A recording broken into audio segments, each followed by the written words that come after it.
Oklahoma State Superintendent Ryan Walters is a devout Christian, and he has decided that the entire state, the state of Oklahoma, my home state, is his mission field. Watch his press releases, his public statements, his Twitter feed, and you will see a man and movement that is ideology first, right? Ideology, theology first, not education first. His obsession these days is with woke culture.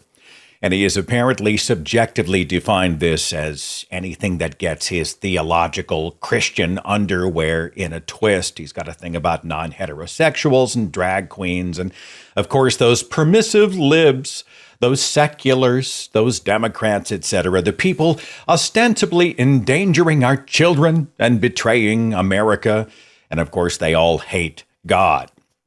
April 25th, Preacher Walters posted this on Twitter. In Oklahoma, the shelves are not empty, no porn, no indoctrination. We are fighting back to keep our classrooms from going woke. Now check the video. It shows 6 books that are stacked on an otherwise empty shelf.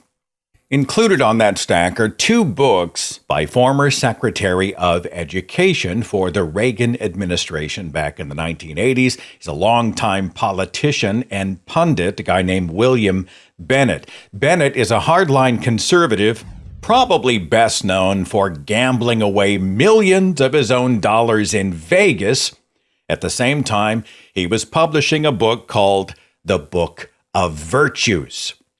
And oh, look! It's David Barton.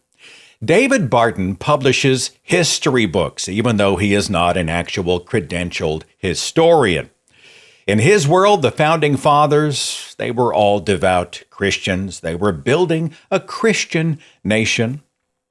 David Barton thinks that non-heterosexuals are supposed to be punished by God, according to the Bible. He says being gay is a choice. It's also an aberration. He believes that God, his God, drew our border lines, like our national borders.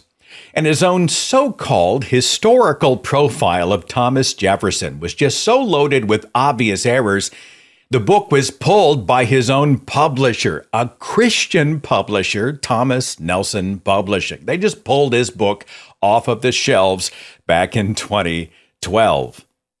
And let's talk about the Bible. Okay, fine. You want to ban pornographic materials in schools to protect our children? Well, how would you feel about a book where God's people were taught how to beat their slaves, like instructions, how to beat your slave, where rape victims were forced to marry their rapists after paying off the dad, where daughters had sex with their father because his sperm was more convenient than having to travel to a nearby town to get pregnant. A book where virgin girls were kidnapped at God's command after families were slaughtered, right? They killed the moms and dads and sisters and brothers, but they took the virgin girls at God's command. This is a book of incest and human sacrifice, infanticide, genocide. Beyond all that, Oklahoma State Superintendent of Public Instruction wants the Bible taught as fact to kids. Imagine the science and the history lessons there.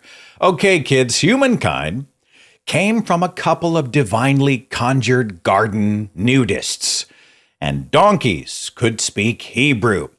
And there was a floating zoo that saved 8 righteous people during a global flood, which left only contradicting geological evidence. And there were fiery chariots that could fly in the sky, and people lived to be 1,000 years old. And there's the rebellious Jonah. He was sentenced to live for 3 days inside a giant underwater prison fish.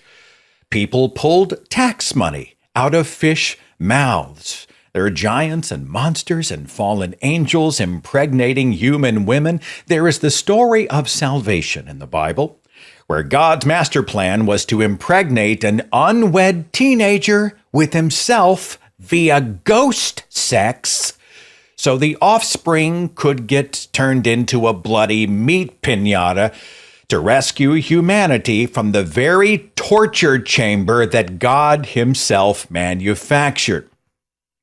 Teach these kids out of the book of Revelation. What a wonderful book, with stories about the whore of Babylon, a dolled-up, seven-headed, dragon-riding space prostitute that slaughters a huge portion of the planet. Superintendent Walters. Book bans are obscene anyway, but if you're going to piss and moan about indoctrination and pornography, and you're stacking your rationalizations upon the Bible, this is your go-to book. This is your grade A, weapons grade, Olympic level book. This is hypocrisy. You are obviously not pushing education. You are pushing a state church. This is like a Christian version of Sharia law. It's certainly an abuse of power. It's an abuse of your office. And honestly, it is terrifying.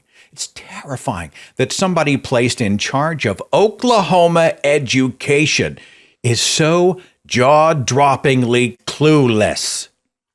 And one last thing. On the 17th of May on Twitter, you invoked Thomas Jefferson. Now, if I may, allow me to direct you to something interesting. This is on display at the Smithsonian.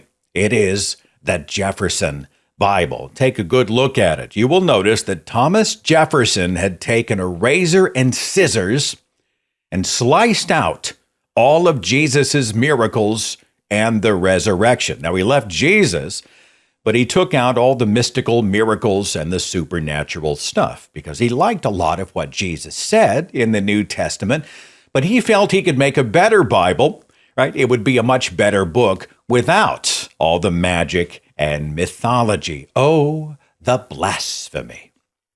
And as superintendent of public instruction, why didn't you already know this information? Here is some actual history for you. This is not David Barton revisionist history. This is actual history, something that Thomas Jefferson actually wrote.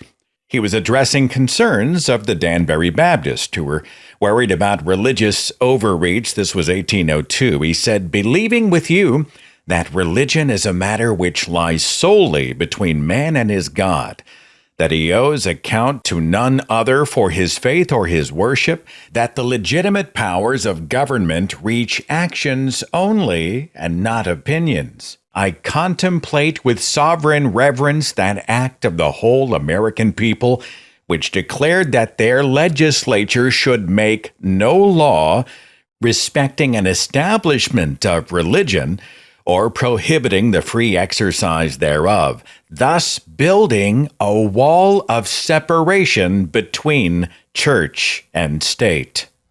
And since we're talking about founding fathers, John Adams would have condemned your institution of a state church, like a Christian theocracy. John Adams would have been horrified by you. There's another document that you should already know about, the Treaty of Tripoli. This was signed in 1796. This is just 9 years after the U.S. Constitution was ratified. A constitution that has not a single mention of God anywhere. Anyway, the Treaty of Tripoli clearly makes this declaration under a preface from and endorsed by John Adams. Quote, "The government of the United States of America is not, in any sense, founded on the Christian religion." Ryan Walters, you are not an educator. You are a revisionist. You're a zealot. You're a Christian nationalist.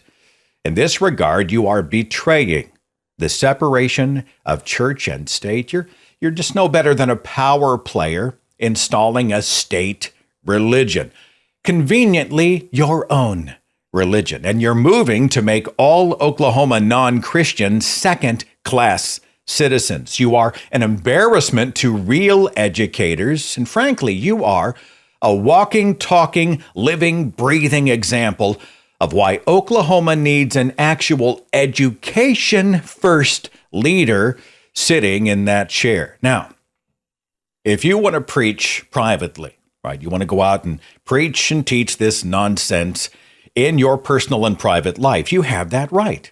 You have that freedom. If you want to betray history, fairness, decency, and democracy in your public life, that is an abuse of power. It's an abuse of your office. And Oklahoma deserves much, much better.